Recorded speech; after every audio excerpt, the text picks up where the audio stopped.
तो पानीपत में कुछ खाद की कमी हो रही है कि कुछ आवाज कम आ रही है। भारत माता की हमारा भाईचारा जिंदाबाद, सर्व समाज का भाईचारा जिंदाबाद। मेरा हरियाणा प्रदेश ही नहीं, हिंदुस्तान ही नहीं, बल्कि समूचे विश्व में एक बहुत बड़ा इतिहास में स्थान रखने वाला ये पानीपत जिला और पानीपत जिला के हमारे इस जाट धर्मार्थ सभा के तत्वाधान में चलने वाला इस शिक्षा का केंद्र, इसके प्रांगण में आज इस भाईचारा स्नेह मिलन कार्यक्रम में हमारे बीच में उपस्थित जाट धर्मार्थ सभा के संस्थापक आदरणीय श्री प्रेम राठी जी, जाट सभा के महासचिव आदरणीय चौधरी जयप्रकाश मलिक जी, जाट सभा के प्रधान आदरणीय चौधरी सुरेश बब्बल माछरोली जी, हमारे बीच में उपस्थित भाई सुरेंद्र लावत जी, भाई मनोज जोरासी जी,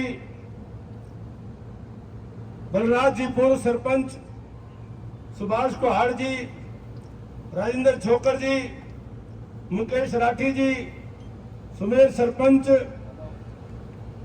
ब्लॉक प्रधान इसराना, आटास गांव के सरपंच आदरणीय महावीर जी, भाई देवेंद्र खरब प्रधान जी, समाज सेवी राजरूप माछरोली जी, पानीपत नगर निगम के पूर्व मेयर सुरेश वर्मा जी, किसान यूनियन के प्रधान प्रताप सिंह दैया जी, मोनू पहलवान जी, मलिक खाप की नुमाइंदगी कर रहे भाई सुधीर मलिक जी सरपंच उगरा खेड़ी, आजाद मलिक जी पूर्व सरपंच, देव मलिक जी मेरे अजीज भाई पूर्व जिला पार्षद, बबैल से जय किशन अलावत जी, जीत सिंह अलावत जी, श्री गुरु रामदास सभा के प्रधान आदरणीय सरदार शेर सिंह बाजवा जी, मास्टर रणबीर सिंह जी, सिंगरवा खाप के सचिव, गालियान खाप के प्रधान चौधरी महावीर सरपंच जी, चौधरी रणवीर सिंह जी वर्तमान में प्रधान गालियान खाप, श्री प्रेम जी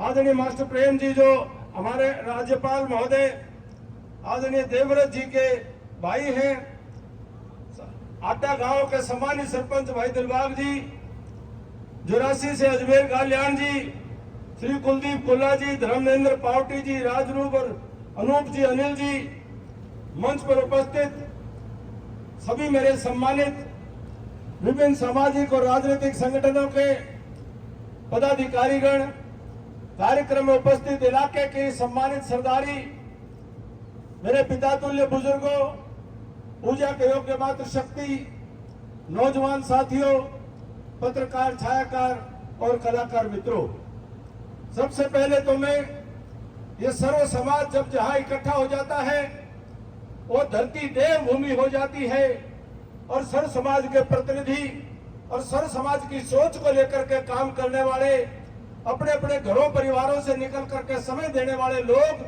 वो देवता स्वरूप हो जाते हैं। इसीलिए ऐसी सभा को मैं देवताओं की सभा मान करके सिर झुकाकर आप सबको नमन करता हूं, मैं प्रणाम करता हूं, आप सबको राम राम करता हूं। मुझसे पूर्व के वक्ताओं ने अपने अपने भाव अपने अपने शब्दों में प्रकट किए और वो हम सब के भाव आपस में एक दूसरे के साझा विचार हैं। रोजमर्रा के जीवन व्यवहार में इन सब बातों को हम सोचते हैं, विचार करते हैं, चर्चा करते हैं, चिंता भी करते हैं। भाई नवीन पुनिया जी सूबेदार फौज में अंतर्राष्ट्रीय स्तर के खिलाड़ी और बड़े मशहूर लोक कलाकार, ये लाडवा गांव से आते हैं। लाडवा गांव में मुझे ध्यान है जब मैहर में जाट आरक्षण आंदोलन चल रहा था तो भाई सुनील वहां पर शहीद हुए थे और उसकी शहादत की वो हालात मुझे ध्यान में है। और उस वक्त जब कोई राजनीतिक व्यक्ति का उस गांव में जाने की इजाजत भी नहीं थी, मैं उस शहीद की शहादत पर उस गांव में अफसोस प्रकट करने के लिए अपने साथियों के साथ उपस्थित हुआ था। वो दिन से लेकर के और आज तक एक ऐसा राजनीतिक षड्यंत्र चला कि हरियाणा प्रदेश के भाईचारे को खिन्न भिन्न करने की साजिशें चली और बहुत सारे लोगों ने समाज का भला सोचते हुए समाज का भला करने की इच्छा के आधार पर बहुत काम करने की कोशिश भी की और बहुत सारे लोग राजनीतिक साजिशों का शिकार होते चले गए और धीरे धीरे पूरा समाज उस राजनीतिक साजिश के चंगुल में फंस करके आज कहीं न कहीं अपने आप को ठगा हुआ महसूस करता है। जिन लोगों को अपना रहबर मान लिया था, जिन लोगों से उम्मीद थी कि ये बाढ़ खेत को बचाएगी, ऐसी हालात बनती चली गई कि बाढ़ ने ही खेत को खाने का काम कर दिया। और आज हम सोचने विचारने को मजबूर हैं, समाज की दशा और दिशा के ऊपर चर्चा करने को मजबूर हैं और हमें सोचना पड़ रहा है कि इस हालात के लिए कौन जिम्मेदार है। कोई शायर ने कहा था कि तारीख के पन्नों ने वो वज्र भी देखे, जबर भी देखे हैं, तारीख के पन्नों ने वो जबर भी देखे हैं कि लम्हों ने खता की थी, सदियों ने सजा पाई। कि तारीख के दौर में, इतिहास में ऐसा समय आता है जब व्यक्ति हो, समाज हो, वो विवश हो जाता है, वो मजबूर हो जाता है, अपने आप को जबरदस्ती का शिकार महसूस करता है। लेकिन उस वक्त एक अध्याय सामने आता है कि कहीं न कहीं लम्हों से खता हुई थी, सदियों ने सजा पाने का काम किया है। साथियों, आज मैं इतिहास के उस दौर में आपको लेकर के जाना चाहता हूं, क्योंकि जब तक हम अपने अतीत को नहीं समझेंगे, जब तक हम अपने सर्व समाज के भाईचारे के इतिहास को नहीं जानेंगे, हम अपना वर्तमान नहीं समझ सकते और अपना भविष्य नहीं संवार सकते। इसी पानीपत की तीसरी लड़ाई में 1761 की 14 जनवरी की सुबह जब एक तरफ अहमद शाह अब्दाली दुर्रानी जो अपनी सेना लेकर के पानीपत के यमुना के तट के ऊपर मैदान में सरकंडों के बीच में सुबह मराठा सेना को तहस नहस करते हैं, केवल 2 घंटे के अंदर इतिहास लिखता है कि 20,000 से ज्यादा लोग मारे जा चुके थे। दोपहर के 2 बजे तक 60,000 लोग, 60,000 मराठा सैनिक शहीद हो चुके थे।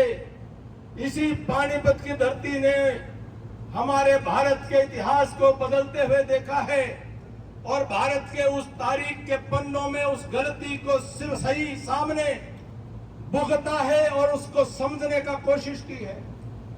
और 1761 की उस लड़ाई के बाद भारत को समझने में बहुत समय लगा और जो मराठा शक्ति उभर करके देश के अंदर मजबूत हो रही थी, उस मराठा शक्ति के समाप्ति के साथ साथ आज जो भारत का जो टुकड़े हुए हैं, आज जो भारत जो अखंड भारत था, जो छोटा भारत बना है, उसकी नींव कहीं पर रखी गई तो पानीपत की तीसरी लड़ाई 1761 के उस संक्रांत का दिन था, 14 जनवरी को उस दिन लिखी गई।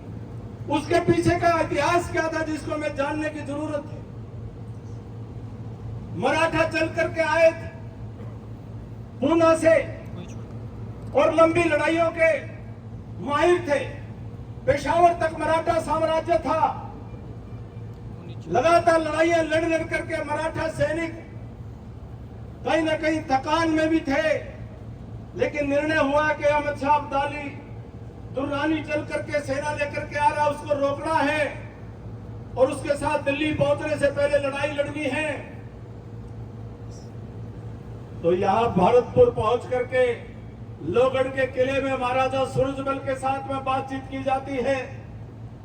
महाराजा सूरजमल मराठा पेशवा को, भावराव को सुझाव देते हैं कि अभी जो हमारी सेना है वो खेती किसानी के काम में लगी हुई है और जो मराठा सैनिकों के लश्कर के साथ में बहुत सारे ऐसे बच्चे, महिलाएं और दूसरे ऐसे सेवक बहुत बड़ी संख्या में, उनको युद्ध के मैदान में ले जाना उचित नहीं होगा। महाराजा सूरज में 3-4 सुझाव दिए। उन्होंने कहा कि जितने सेवक और महिलाएं और बच्चे हैं, इनको लोहगढ़ के किले में महफूज रखेंगे, इनको भरतपुर में ही रखा जाए और तब हम जाकर के लड़ाई की तैयारी करें। ताकि उससे हमारा राशन और रसद कम खर्च होगा और सिर्फ सेना के लिए हमको राशन और रसद की व्यवस्था करनी पड़ेगी। महाराजा सूरजमल बहुत लंबी ऊंची दूर की सोच वाले व्यक्ति थे। उन्होंने दूसरा सुझाव दिया कि जनवरी का महीना ये हमारे इलाके में भयंकर सर्दी का महीना है। मराठा के सैनिक जो महाराष्ट्र के इलाके से आते हैं वो धोती कुर्ता में आए हुए हैं, सर्दी को बर्दाश्त करने की हिम्मत नहीं होगी और वो पूरी तरह से तैयार भी नहीं होंगे। और अहमद शाह अब्दाली की सेना वो सर्दी के इलाके से आ रही है, उसके लिए इस सर्दी में माफिक आएगी। इसलिए इसको एक तरफ तो हमारा किसान अपने खेत में खलिहान में जो सैनिक बन करके काम करेगा वो इस वक्त पूरी तरह से उपलब्ध नहीं होगा लड़ने के लिए। दूसरा, सर्दी के महीने में मराठा सैनिक का कितने ही पराक्रमी और योद्धा और बलवान हो, लेकिन मौसम की मार भी उनके ऊपर बराबर पड़ेगी, ये दुश्मन की मार के बराबर पड़ेगी। तीसरा, उन्होंने कहा था कि इन महिलाओं को, सेवकों को, बच्चों को युद्ध के मैदान में ना लेकर के जाया जाए। चौथा, उन्होंने कहा कि मराठा सेना की जो लड़ाई की रणनीति है वो रणनीति छापामार युद्ध है, वो गुरिल्ला युद्ध करती है और ये मैदान का युद्ध होगा। अब्दाली की सेना मैदान के युद्ध की माहिर है। उन्होंने कहा कि 2 महीने मेरे साथ सहयोग करो, 2 महीने सहयोग करके छापामार युद्ध वहां यमुनानगर से लेकर के पानीपत तक उनकी संख्या छापामार युद्ध कर करके, गुरिल्ला युद्ध कर करके आधी कर देंगे। और जब तक के हमारा बैसाख का महीना आ जाएगा, हमारे किसान फसल काट करके निश्चित हो जाएंगे और तब हमारा किसान फ्री हो जाएगा, मौसम अनुकूल हो जाएगा, सेनाएं मिलकर के लड़ेंगी, तो कोई कारण नहीं है कि अहमद शाह अब्दाली को हम पानीपत से पहले ही तहस नहस करके, नेस्त नाबूद करके उसको वापस भेजने का काम करेंगे। मगर साथियों, वो महाराजा सूरजमल जिनके यहाँ पर हम वंशज भी हैं, जिनको इतिहासकार जदुनाथ सरकार ने लिख करके कहा कि Maharaja Surajmal Ulysses of the East थे।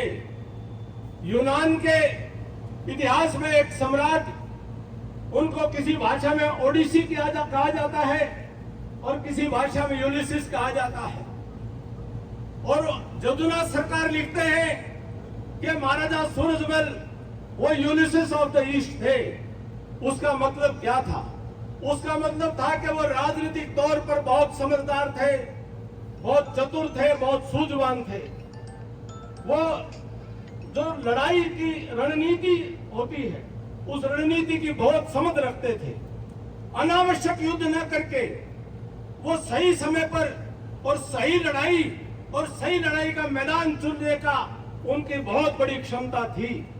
इसलिए इतिहासकार ने लिखा कि महाराजा सूरजमल ऐसे विद्वान रणनीतिकार राजा थे कि उनकी सलाह को अगर उस वक्त मान लिया जाता तो पानीपत के तीसरे युद्ध के अंदर अब्दाली की हार होती और मराठों की जीत होती और हिंदुस्तान का इतिहास कुछ और ही। महाराजा सूरजमल के अंदर बहुत बड़ी गुण था, वो सभी किसान बिरादरियों को साथ लेकर चलते थे। वह राजपूत राजाओं के साथ भी बहुत अच्छे संबंध रखते थे, मराठाओं के साथ भी बहुत अच्छे संबंध रखते थे और भारत के अंदर जो रोहिला जो मुसलमान राजा थे उनके साथ भी अच्छे संबंध रखते थे। वो सबके साथ अच्छे संबंध रख करके भारत की सरहदों की रक्षा करने का संकल्प रखते थे, लेकिन उनकी बात को सुना नहीं गया। लेकिन उनका गुण पहचानने की बात क्या है? गुण था कि वो सबको साथ लेकर के चलते थे, इसलिए वो सम्राट हुए और इसीलिए आज पूरा देश उनको याद रखता है और हम गर्व करते हैं। साथियों, और पीछे ले जाना चाहूंगा। सन 1398 में जब तैमूर लंग भारत के ऊपर आक्रमण करके अपनी सेना से दिल्ली को तहस नहस करके और दक्षिण की तरफ और गुजरात से लेकर के और पूरे इलाके को लूट करके जब वापस लौट रहा था, तो आपके पड़ोस में ही ये चौगामा है, उत्तर प्रदेश के बड़ौत में निरपड़ा गांव है, दो गट है, दाहा है। ये चौगामा में 1398 के कार्तिक के महीने में एक बहुत बड़ी पंचायत रची गई। 36 बिरादरी इकट्ठा हुई। बाबा देवपाल राणा 90 वर्ष की आयु से ज्यादा उनकी आयु थी, उनकी अध्यक्षता में वो पंचायत हुई। और उस 1398 का साल बता रहा हूं, तैमूर लंग का आक्रमण लूट करके वापस जा रहा है। पंचायत की अध्यक्षता बाबा देवपाल राणा करते हैं और उनके साथ में हमारे अनेक सामाजिक संगठनों के लोग, सर्वखाप के लोग, वो ब्राह्मण समाज के भी थे, राजपूत समाज के भी थे, गुर्जर समाज के भी थे, सैनी समाज के भी थे, जुल्हा समाज के भी थे, वो वाल्मीकि समाज के भी थे, सैनी समाज के भी थे। इतिहास में लिखा हुआ है। अभिमन्यु को इतिहास बना करके नहीं कह रहा, इतिहास पढ़ करके आपको बता रहा है। पंचायत इस बात के लिए होती है कि तैमूर लंग नाम का यह आक्रमणकारी भारत को लूट करके हजारों लोगों को जान उनकी खत्म करके, उनको मार करके, बहु बेटियों की इज्जत को लूट करके ये वापस अपने देश में नहीं जाना चाहिए। इसके लिए चाहे जो कुर्बानी देनी पड़े, सब मिलकर के कुर्बानी देंगे। साथियों, उस पंचायत के अंदर फैसला होता है, 60,000 लोगों की सेना तैयार होती है, 40,000 बेटियों की सेना भी तैयार होती है। उन बेटियों की सेना के अंदर भी आपको ध्यान होगा, राम प्यारी गुजरानी उसका नेतृत्व करती है, चंद्रो ब्राह्मण थी वो उसका नेतृत्व करती है, वीर हरदेई जाट वो उसका नेतृत्व करती है। ऐसे महिलाओं की टुकड़ी 40,000 लोगों की बड़ी, 40,000 बहनों की, 60,000 आदमियों की, 500 घुड़सवारों की, लेकिन इकट्ठे कौन थे? 36 बिरादरी थी। और एक सेनापति उप सेनापति ने मिलकर के उस पूरे तैमूर लंग के लश्कर को मथुरा से ही उसको रास्ते में रोक करके उसको देखते हुए और उसके साथ लड़ाई करनी धीरे धीरे शुरू करी। यमुना पार करने नहीं दी, वो गाजियाबाद आ गया, वो मेरठ मुजफ्फरनगर इस इलाके में भी हापुड़ से होता हुआ और गंगा नदी और यमुना को भी पार करने की हिम्मत नहीं हुई। और पुरकाजी में जाकर के भयंकर युद्ध हुआ। वीर हरवीर जाट गोलिया ने जब तैमूर लंग के हाथी के ऊपर जब आक्रमण करके उसको चोट पहुंचाई, उस चोट के कारण से तैमूर लंग की सेना पूरी तरह से हड़बड़ाई।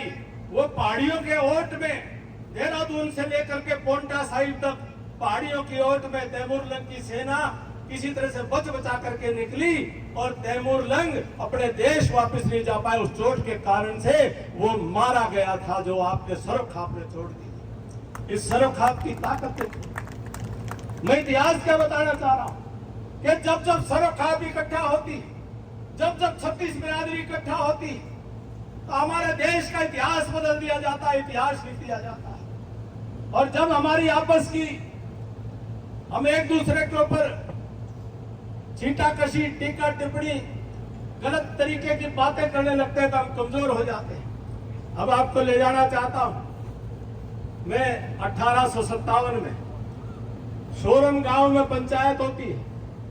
बाबा श्यामल तोमर जी उस पंचायत की अध्यक्षता करते हैं। किसी ने सुना है? वो भी आपके गुहान में ही है, बड़ौत में ही। बाबा श्यामल की शहादत को किसी ने सुना है? बाबा श्यामल तोमर 1857 की स्वतंत्रता संग्राम का पहला आयोजन, उसकी योजना, वह कोई एक व्यक्ति का नाम लेकर के हम कह दें कि उनके कारण से और उनके कारण से नहीं। उसकी शुरुआत सर्वखाप पंचायत ने 5,000 सैनिकों की तैयारी बाबा श्यामल तोमर के नेतृत्व में की थी। और उसी प्रकार से 36 बिरादरी की सेना जुड़ी थी। उसके अंदर हर जाति के लोग थे, मुसलमान भाई भी उसमें शामिल हुए थे। उन सब ने मिलकर के 1857 की लड़ाई को अंग्रेजों के खिलाफ लड़ा था। और जब पूरा इलाका, बड़ौद का और सारा इलाका खाली करा लिया गया अंग्रेजों से, बहादुर शाह जफर को दिल्ली के तख्त पर उस वक्त तख्त नशीन किया गया, तो बाबा शामल तोमर को बहादुर शाह जफर ने उनको सदर बड़ौत उनको बनाया। उसके बाद अंग्रेजों ने दोबारा हमला करके 18 जुलाई को 1857 के 18 जुलाई को बाबा शामल तोमर शहादत को प्राप्त हुए थे। राजा नाहर सिंह जी की शहादत हमको पता है, राम तुलाराम जी की शहादत 1857 की क्रांति में हमें पता है, लेकिन हम अपने जो सर्व खाप के नेता बाबा शामल तोमर थे उनकी शहादत की चर्चा बहुत कम करते हैं। इतिहासकारों ने हमारे साथ बड़ा अन्याय किया है। इतिहासकारों ने हमारे सर्व खाप के इतिहास को दबाने की कोशिश की है। हमारी 36 जात के भाईचारे को हमेशा उन्होंने दिखाने से परहेज किया है, क्योंकि इतिहासकारों में कहीं न कहीं ऐसी साजिशें रची कि इन साथियों को आपस में लड़ा करके हिंदुस्तान को कमजोर किया जाए। लेकिन साथियों, मैं आज आप सबके माध्यम से कोई अपना रोना रोने के लिए नहीं आया हूं, कोई मैं अपनी कोई बड़ाई कराने के लिए नहीं आया हूं। मैं कोई बहुत बड़ा काम, मैंने एक सामान्य सामाजिक व्यक्ति के नाते जो समाज के हित में जो उचित समझा, मैंने उसको जो सही समझा, मैंने उसको आपको किया। काम करते करते मेरी सोच गलत भी हो सकती है, मुझसे गलत काम भी हो सकता है। अपने आप को समाज से बड़ा कभी नहीं माना, लेकिन आज समाज की दशा और दिशा को 3 उदाहरण देकर के 1398 का तैमूरलंग के सामने बाबा देवपाल राणा की, मैंने इतिहास को 1857 का इतिहास और महाराजा सूरजमल का इतिहास, मैंने 3 इतिहास आपके सामने इसलिए रखे हैं कि हमें अपनी ताकत को समझना चाहिए और अपनी कमजोरियों को भी समझना चाहिए। मैं कुछ बातें और जोड़ता हुआ, इसी हिंदुस्तान में आपका स्थान क्या था, इसी हिंदुस्तान की तारीख में आपका महत्व क्या था। समूचे हिंदुस्तान के अंदर सबसे पहला टेक्निकल कॉलेज आप मुझे बताए किसने खोला, सबसे पहला पॉलिटेक्निक किसने खोला। पूरे हिंदुस्तान के अंदर इतने बड़े बड़े हमारे यहाँ पर समाज के नेता बैठे हैं। 1905 के अंदर राजा महेंद्र प्रताप ने हिंदुस्तान का पहला पॉलिटेक्निक कॉलेज की स्थापना करने का काम किया था। राजा महेंद्र प्रताप आप ही के समाज के एक सरताज थे। राजप्रसादों में रह करके, राजमहलों में रह करके अंग्रेजों के साथ मिल करके वो अपना जीवन यापन अच्छे से कर सकते थे, लेकिन उन्होंने देश से निकल करके और दुनिया के अंदर, पूरी दुनिया का सबसे पहले यूएनओ के बनने से पहले जो पहली यूनाइटेड नेशंस वर्ल्ड की जो ऑर्गेनाइजेशन बनाई थी, जिसका नाम लीग ऑफ नेशंस उन्होंने रखा था, वो राजा महेंद्र प्रताप ने पूरी दुनिया का संगठन बनाने का काम किया था। साथ में अलीगढ़ मुस्लिम विश्वविद्यालय को बनाने के लिए सर सैयद अहमद इकबाल ने जब प्रार्थना करी थी, तो अपनी राजा ने अपनी एस्टेट, अपनी जमीन अलीगढ़ मुस्लिम विश्वविद्यालय को बनाने के लिए किसी ने दी थी, तो राजा महेंद्र प्रताप ने दी थी। दोस्तों, शिक्षा के प्रति समर्पण, शिक्षा के प्रति आधुनिक सोच और आधुनिक सोच को लेकर के नए अपने समाज को, नई पीढ़ी को नई दिशा देने का काम किया, वो हमारे पूर्वजों ने किया। साथियों, मैं रोहतक में रहता हूं। रोहतक के अंदर सभी समाजों के शिक्षण संस्थाएं हैं। वहां पर वैश्य समाज की शिक्षण संस्थाएं भी हैं, सैनी समाज की भी है, ब्राह्मण समाज की भी है, विश्वकर्मा समाज की भी है। साथियों, सबसे पहली किसी समाज की शिक्षण संस्था 1911 में अगर बनी थी, तो वो जाट एंग्लो वैदिक वो विश्वविद्यालय वो बनाने का काम आपके समाज ने किया था। बाकी समाजों को उसमें प्रेरणा मिली थी और उसके अंदर पढ़ने वाले और पढ़ाने वाले वो 36 बिरादरी के लोग हुआ करते थे। ये समाज की परंपराएं आपके सामने चर्चा कर रहा हूं। साथियों, 1932 के अंदर जब बिरला जी ने, घनश्याम दास बिरला जी सेठ ने, जब लक्ष्मी नारायण मंदिर जब दिल्ली के अंदर स्थापना करी, जब बिरला मंदिर आप और हमने बचपन में और आज भी लोग देखने के लिए जाते हैं, उस बिरला मंदिर की स्थापना करी, तो पंडित मदन मोहन मालवीय महामना उन्होंने उनसे सलाह की बिरला जी ने कि बिरला जी, इसका उद्घाटन किससे कराऊं, इसका हवन किससे कराऊं। बोले जी, हवन करने के लिए कोई राजा होना चाहिए। तो बोले जी, मंदिर का काम है तो कैसा राजा होना चाहिए। महामना पंडित मदन मोहन मालवीय ने कहा कि राजा ऐसा होना चाहिए जो व्यभिचार ना करे, जो भ्रष्टाचार ना करे, जो चरित्र का उचित हो, जो मांस मदिरा पान का सेवन करने वाला ना हो, ऐसा राजा ही इस मंदिर की स्थापना कर सकता है। साथियों, उस वक्त सारे हिंदुस्तान के राजाओं के ऊपर निगाह पसार करके देखा तो एक धौलपुर नरेश, धौलपुर की रियासत के सम्राट राणा राव उदय सिंह जी केवल एक ऐसे व्यक्ति थे जो हिंदुस्तान के अंदर इन सारे मापदंडों पर खरे उतरे थे और बिरला मंदिर का हवन, बिरला मंदिर की नींव उनके हाथों से रखवाई गई थी। साथियों, छोटी बात नहीं, ऐसे महापुरुषों के समाज को आज के सोशल मीडिया के युग में कोई हल्के फुल्के कॉमेडी अपनी कमाई के चक्कर में उनको गुंडा बताने की कोशिश करते हैं, उनको किराएबाज बताने की कोशिश करते हैं, उनको कब्जा करने वाले लोग बताने की कोशिश करते हैं, हमारे नौजवान पीढ़ी को हतोत्साहित करने की कोशिश करते हैं, निरुत्साहित करने की कोशिश करते हैं, नीचा दिखाने की कोशिश करते हैं। हम हास्य का पात्र क्यों बने, जबकि हम ऐसे समाज से संबंध रखते हैं जिन्होंने समाज को दिशा दिखाने का काम किया है, समाज को सदा साथ लेकर के चलने का काम किया। साथियों, ये मैंने कहा था लम्हों ने खता की थी, सदियों ने सजा पाई कि चौधरी चरण सिंह जी देश के प्रधानमंत्री बने। क्या 2% जनसंख्या भारत के अंदर देश का प्रधानमंत्री बना सकती थी? नहीं बना सकती। लोकतंत्र में सिरों की गिनती है और सिर 36 बिरादरी के मिलकर के गिने जाएंगे। चौधरी चरण सिंह जी ने लाल किले की प्राचीर के ऊपर झंडा फहराने का काम सर्व समाज को साथ लेकर के किया था। चौधरी देवीलाल जी ने तत्कालीन राजीव गांधी जी की 450 के सांसदों की बहुमत वाली सरकार से लोहा लेने का काम किया। किसकी बदौलत किया?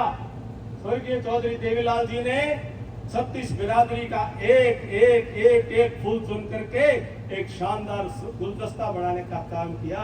एक एक फूल को हथियार बना करके उन्होंने सरकारों से टकराव लेने का काम किया।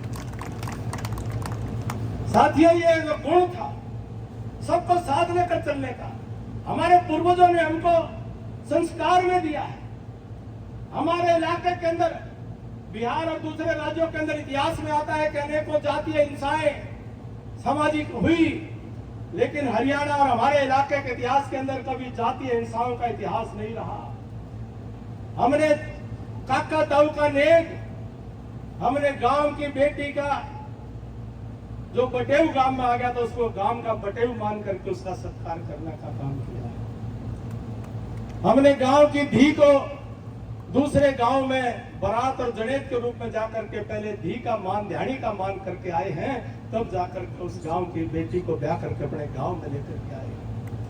साथियों, हम खाट खटोले पर बैठते हैं तो सिराना और पाया देख करके बैठते हैं कि कौन नेक नाते में बड़ा है, कौन छोटा है। ये हमारी मूल परंपराएं और ये हमारा जो मूल है, जो हमारा मूल समाज है, हरियाणा प्रदेश हो, आज वो कहीं ना कहीं एक राजनीति का शिकार हो गया।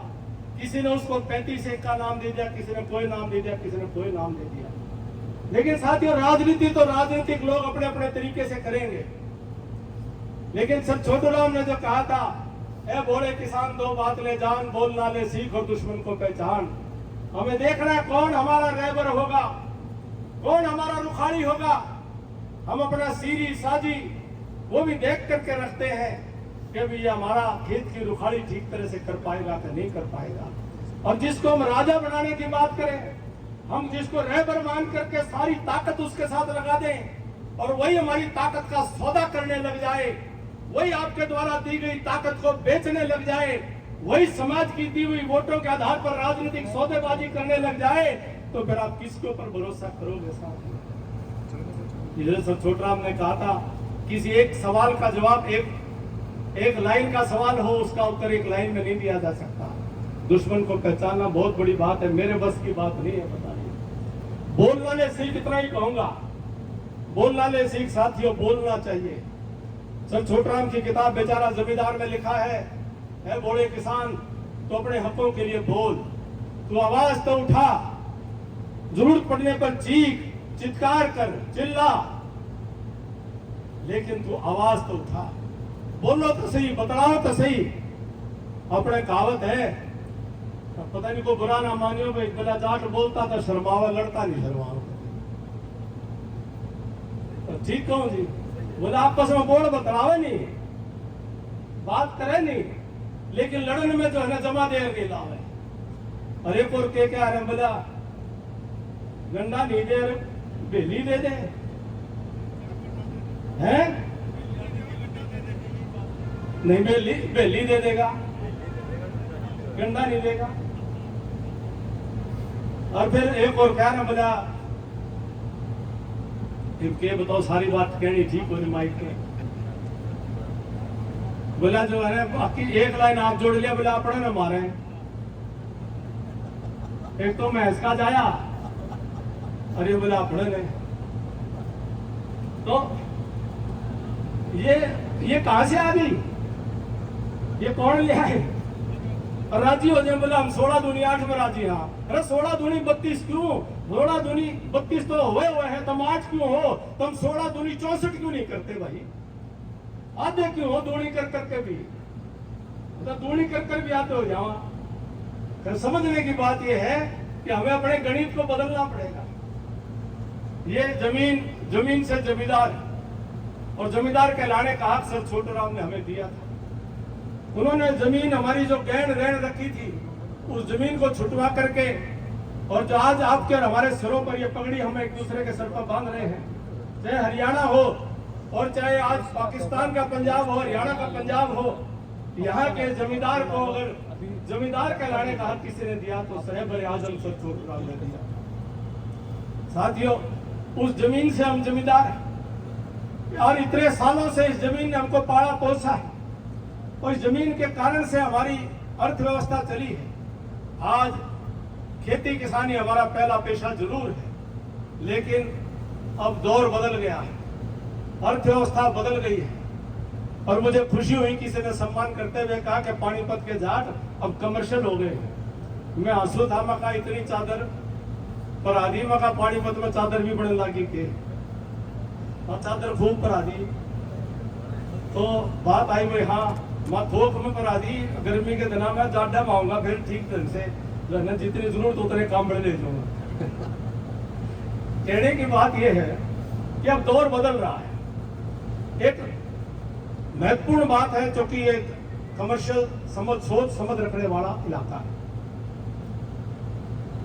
भारत की अर्थव्यवस्था में 100 लोग मिलकर के 100 रुपए पैदा करते हैं।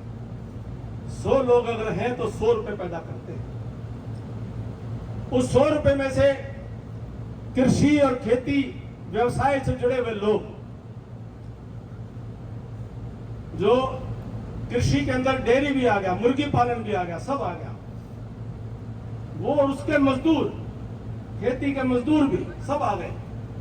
वो 100 रुपए में से 15 रुपए पैदा करते हैं, और उस 15 रुपए में खाने वाले कितने हैं? लगभग, मोटी बात करूं, लगभग 60 आदमी उसमें 15 रुपए में गुजारा कर रहे हैं। तो यानी कि 15 रुपए में 60 आदमी खाओगे तो 54 सारे का बांटे आओगी। हाँ, ठीक हिसाब ला रहा हूं, नहीं ला रहा हूं।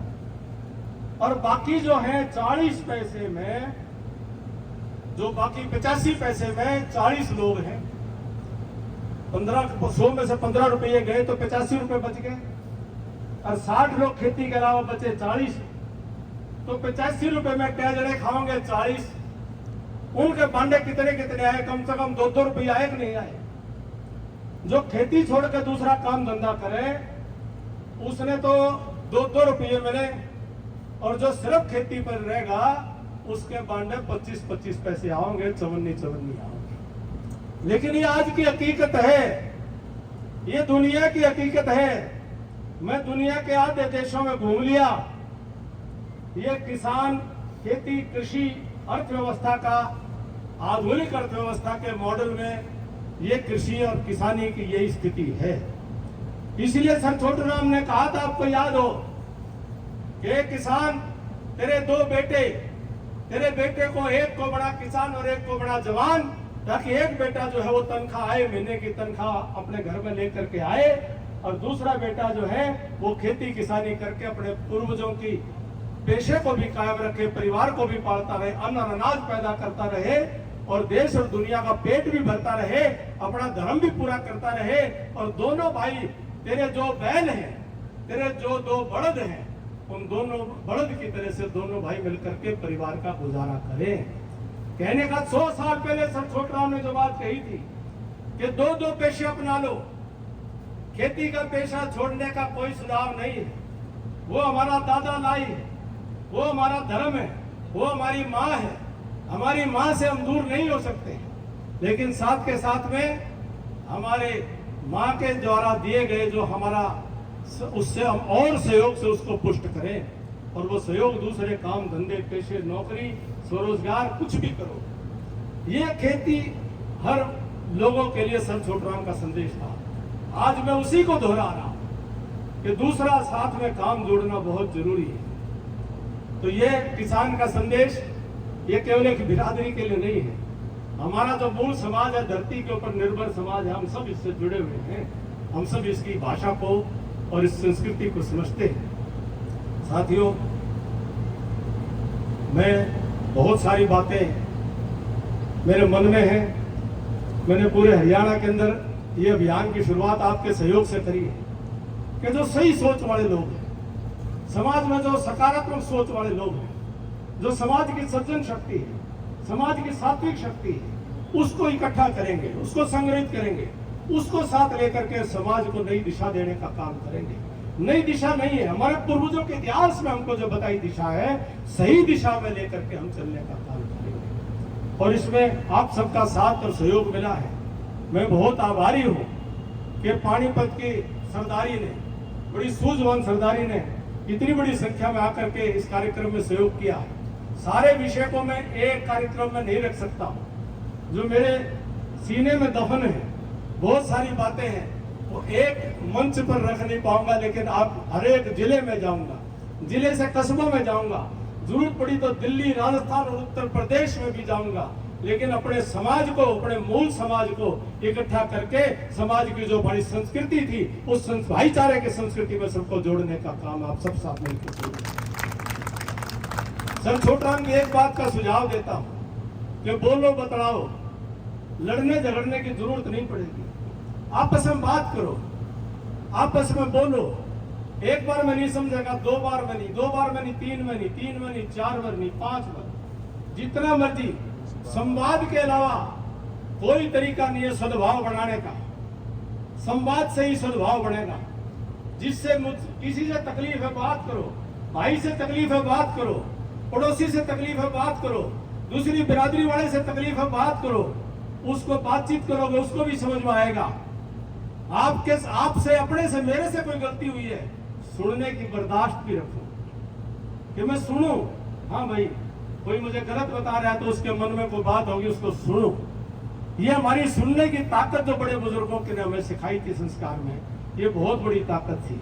जब इकट्ठे बैठा करते हम बालक थे, हमारे दादा ताऊ कोई ना कोई भाई एकाधी गुस्सैल कोई झगड़े में आ जाता था तो क्या करते थे भाई, उसने एकाधी लड़ने लग जाता, ना तो गलत करे, गलत बोले है, बड़े बुजुर्ग कहते ना भाई सुन लो इसकी, भाई सुन लो इसकी, कह लेगा इसकी बहुत मन में निकल जाएगी इसकी, कहने दो भाई, सुना करो, सुननी चाहिए। आज बोलने वाले सारे तैयार बैठे हैं, सुनने या कोई नहीं। गलत कह रहा हूं बताओ। जमा ये फेसबुक हिसाब मिल गया, इंस्टा हिसाब मिल गया, और ट्विटर हिसाब मिल गया, सारे बोलने बोलने जावे, सुनने या कोई नहीं। और इनका खेल है। ये दुनिया की बड़ी बड़ी कंपनियां हैं, इनका मॉडल है कि जितनी गाली गलौज हो उसको बढ़ाओ, जितनी गलत बात है उसको बढ़ाओ, क्योंकि उससे इनका ज्यादा डाटा बिकेगा, ज्यादा कमाई होगी, इसलिए गलत बात को बढ़ाएंगे।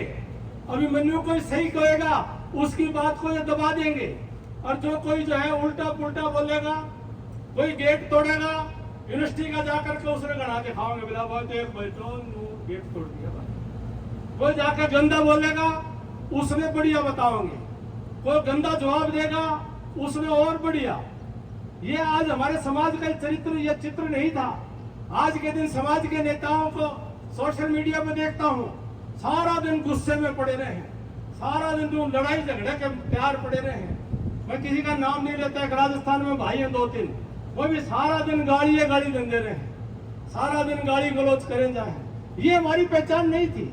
सभ्यता हमारी पहचान थी, सुसंस्कार हमारी पहचान थी, छोटे बड़े की ऊंच नीच का मान सम्मान हमारी पहचान थी, कहना और सुनना हमारी पहचान थी।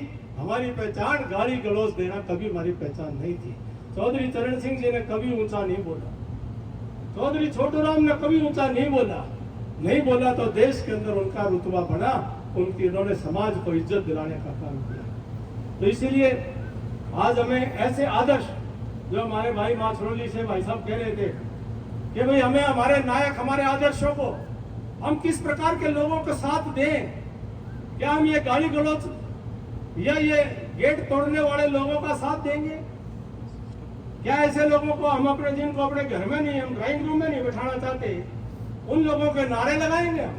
तो समाज को किस दिशा में लेकर के जाएंगे? हमको आज सोचने की जरूरत है। मैं कोई एक पार्टी का ये मंच नहीं है, सारी पार्टियों के लोग हैं, और ना मैं कोई पार्टी के नाते बात करने आया हूँ। जो पार्टी ठीक लगे, जो विचारधारा जिसको समझ में आए, सबको अपनी अपनी विचारधारा को समझने का, मानने का सबका अधिकार है, और सबको अपनी बात कहने का अधिकार है। और मैं कोई भी मेरे खिलाफ से खिलाफ भी कोई बात कहेगा, मैं उसकी बात कहने के अधिकार का समर्थन करूंगा, और जिंदगी के आखिरी सांस तक उसको मेरा विरोध करने का समर्थन करूंगा। क्योंकि जब मैं सुनने के लिए तैयार हूं, जो विरोध सहने के लिए तैयार हूं, तो फिर मेरी बात को भी अगला सुनेगा, कोई ना कोई मेरी बात को भी तवज्जो देने का काम करेगा।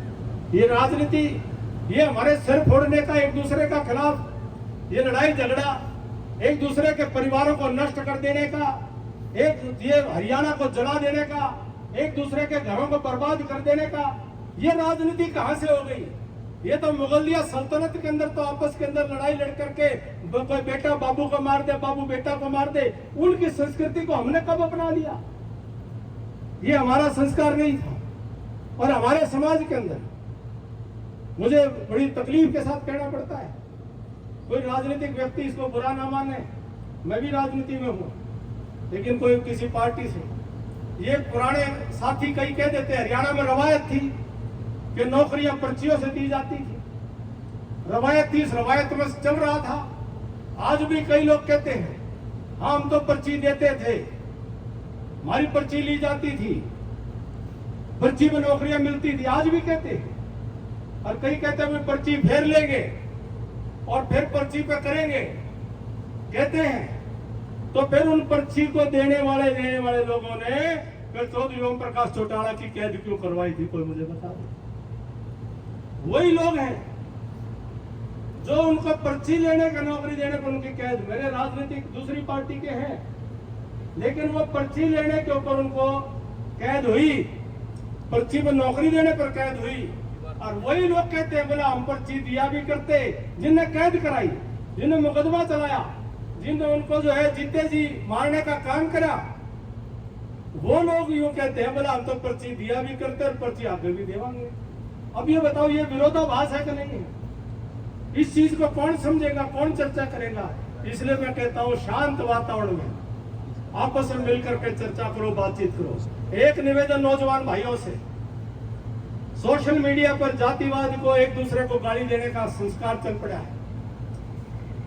कोई फलाना खड़ा हो जाओ बोला छतरी छवा, बोला फलाने तुम न्यू थे, फलाने न्यू थे, माँ बहन तक आ जाते हैं।